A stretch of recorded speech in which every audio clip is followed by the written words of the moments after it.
جو اعلانیہ گناہ، جنہوں نے خود ساری دنیا کو گواہ بنا لیا، میں نے یہ بھی جرم کیا، یہ بھی کیا، یہ بھی کیا، یہ بھی کیا،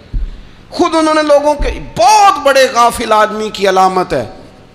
کہ گناہ کرے اور پھر اوپر سے اعلانیہ گناہ کرے، اتنا بڑا جرم کرے۔ پھر چوتھی علامت اگر ہم دیکھنا چاہیں کہ ہم غافل تو نہیں، تو غافل بندے کی چوتھی علامت یہ ہوتی ہے کہ وہ فضول کاموں میں وقت بڑا ضائع کرتا ہے۔ فضولیات میں ادھر بیٹھے ہیں، ادھر بیٹھے ہیں، یہاں گپ شپ ہو رہی ہے، وہاں موبائل دیکھا جا رہا ہے، پھر کچھ ٹائم ملا ہے تو پھر کہیں دور دراز کسی ہوٹل پہ کھانا کھانے چلے گئے، پھر کچھ ٹائم ملا تو چلو نکلتے ہیں ذرا کوئی ہفتہ سیر کر آتے ہیں، یہاں گپ شپ ہے، فلاں کو ڈسکس کر لیتے ہیں، فلاں کے بارے میں بات کر لیتے ہیں، سیاسی تبصرے کر لیتے ہیں، یہ تھوڑی گفتگو ہو جاتی، چلے محلے داروں پہ تبصرہ شروع کرتے ہیں، کون روٹی زیادہ کھا رہا ہے اور کس کے پاس پیسے زیادہ آ گئے، چلو جا کے پتہ کرتے ہیں۔ حالانکہ یہ پتہ نہیں کرنا چاہیے تھا، پتہ تو اس کا کرنا چاہیے تھا جو بیچارہ کل سے بھوکا ہے، خبر تو اس کی رکھنی چاہیے تھی جس بیچارے کے گھر میں بچوں کے لیے پہننے کو کپڑے موجود نہیں ہیں،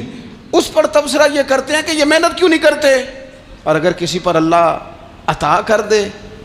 پھر حساب ضرور لگاتے ہیں کہ ذرا معلومات کرو یہ اتنی جلدی آگے کیسے نکل گئے۔ غافل بندے کی علامت ہے وقت کا ضائع کرنا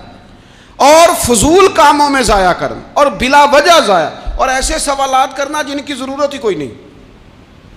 بالکل ضرورت ہی نہیں، کوئی مطلب ہی نہیں، لیکن ہم لوگ وقت ضائع، یہ غفلت کی علامت، غفلت۔ اللہ والوں کی علامت کیا تھی؟ ایک بات انہوں نے زندگی میں لے لی، سیکھ لی، پھر ساری زندگی اسی پہ گزار دی۔ ان کا ارادہ تھا نا کشکول سیدھا کیا۔ کچھ لوگ ساری زندگی لیکچر قبول لے کے سن کے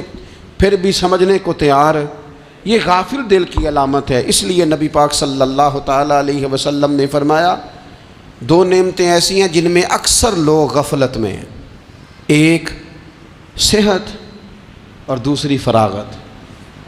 لوگ بلا وجہ وقت ضائع کرتے ہیں۔ اللہ نے صحت دی ہے، کسی خیر کے کام میں لگائیں۔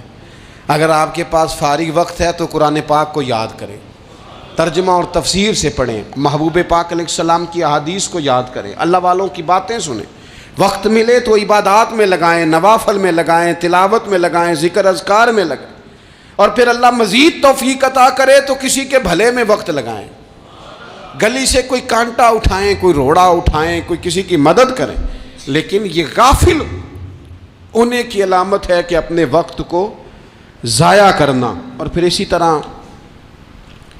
غفلت کی پانچویں علامت یہ ہے کہ اگر بندے کو دنیا سے پورا پیار ہو جائے، یعنی